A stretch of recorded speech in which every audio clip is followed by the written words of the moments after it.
The NFL's finally back this Thursday, so today, before we get on to the season, I'm going to go ahead and break down the AFC and tell you which teams will win their division, who's up to get a division title, how will each team rank.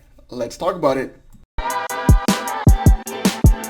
Welcome to Revolution. My name is Joe. I'm not going to watch sports way too much. With that being said, feel free to join me in the comment section down below and give me your thoughts. Which teams do you have winning each division and how do you have each team placing? Comment in the comment section down below and give me your thoughts. So let's get started with the AFC East now. So coming in number one, I have the Buffalo Bills winning this division just because of the fact that, they have a good defense, they have a good coach, and Josh Allen may be an average quarterback, but with his good coaching staff, he's got the kind of staff that's able to play up to his strengths. Josh Allen can run the football and has a cannon for an arm. They also are returning John Brown, who's a 1,000-yard receiver, and added Stephon Diggs from the Minnesota Vikings this past offseason in a trade. So I really like where the Bills are going. I feel like this division is theirs to lose. Number two, I have the Dolphins. I like what Brian Flores did last year as he, really established a culture. This past offseason, he had a good core players in Calvin Noy and Byron Jones. They've done some improvements on the O-line, and they've upgraded at running back, and, they have the quarterback of the future, Tua, which I feel like it's a matter of when he's going to start this year, not if. He's going to play for sure. Number three, I have the Patriots. It's a hard one for me just because of the fact that this is my favorite team, and I just don't believe in Cam. I don't believe in their personnel. They don't have good weapons. Julian Edelman's their only good receiver. They don't have a veteran tight end, and they've lost key players because of the pandemic on defense as well. And number four, I have the Jets, and I don't believe in Adam Gase. I feel like he should have just gotten fired last year. I feel like it was a waste of the season for the Jets again. Going into the AFC North, I have the Baltimore Ravens winning this division at number one just because of the fact that, hey, they keep on getting better. They acquired Calais Campbell from the Jacksonville Jaguars. They drafted Patrick Queen, and they drafted J.K. Dobbins from the draft this past offseason. And, they added another running back to the number one rushing attack. Lamar Jackson is the reigning MVP, who's a killer, and he's a sniper, and he's ready to go. And he's ready to improve from what was, a good last season that ultimately didn't end the way he wanted to. So I really like this team and where they're going. I have the Browns number two. This was hard between them and the Steelers, but I really like what the Browns did. They upgraded the O-line. They added another weapon in Austin Hooper, and they actually have a grown-up for a head coach now in Kevin Stefanski, who's a major upgrade over Freddie Kitchens. I feel like he's not going to take any BS. He's going to hold people accountable. Number three, the Steelers. I just don't trust Big Ben. Number four, the Bengals. It's a real easy one for me. Joe Burrow's a rookie who's gotten a shorter time to prepare, shorter OTAs.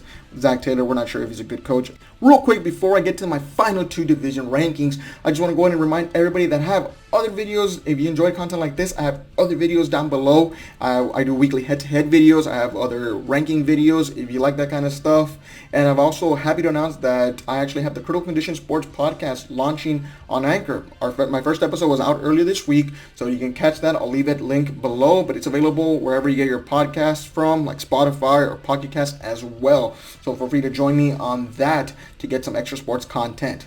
So now, continuing with the AFC West. So I have the Kansas City Chiefs. Now this is an easy one. It's a no-brainer for me because of the fact that they are the reigning defending Super Bowl champions. They have the best quarterback on the planet in Patrick Mahomes, and I like the weapons they have. They drafted Clyde Edwards-Helaire. They have Travis Kelce. They have Tyreek Hill. I think that this team is just very dynamic. And even though, there might be some question marks on the defense, I feel like Patrick Mahomes is the kind of special player that makes up for all those kind of losses. Now, for the Denver Broncos, which I have at number two, it's a very close one for me between them and the number three team, which is the Chargers. But ultimately, I decided because of the fact that I'm going to put my trust on Drew Lock over Tyrod Taylor. I know Tyrod is established, and he's proven that he can win you some games, maybe even get you to the playoffs. But the fact of the matter is, though, Drew Lock is younger. I feel like he's more athletic, and I feel like he is the prototypical quarterback that you'd want to start your team right now. The Broncos drafted to his strengths. They added another running back in Melvin Gordon. They drafted another lineman to try to improve that old line for him. And they drafted two receivers in the draft earlier this year, along with a returning Cortland Sutton, who is very underrated.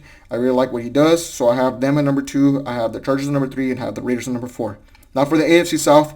To me, again, this is another easy one for me. I'm going to have the Houston Texans winning this division. I have them there, even though they lost DeAndre Hopkins. Again, Deshaun Watson is such a special player. And when you have a special player at the quarterback position, I feel like he makes up for certain losses in your team. Look at what Russell Wilson does. Look at what Patrick Mahomes can do.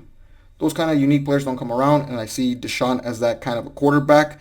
I'm very excited to watch them kick off the game against the Chiefs. But other than that, right now, I trust the Texans just because, again, their quarterback, Bill O'Brien, as much as I want to give him flack about some of the decisions that he's made, I feel like he's a good coach, not a great GM.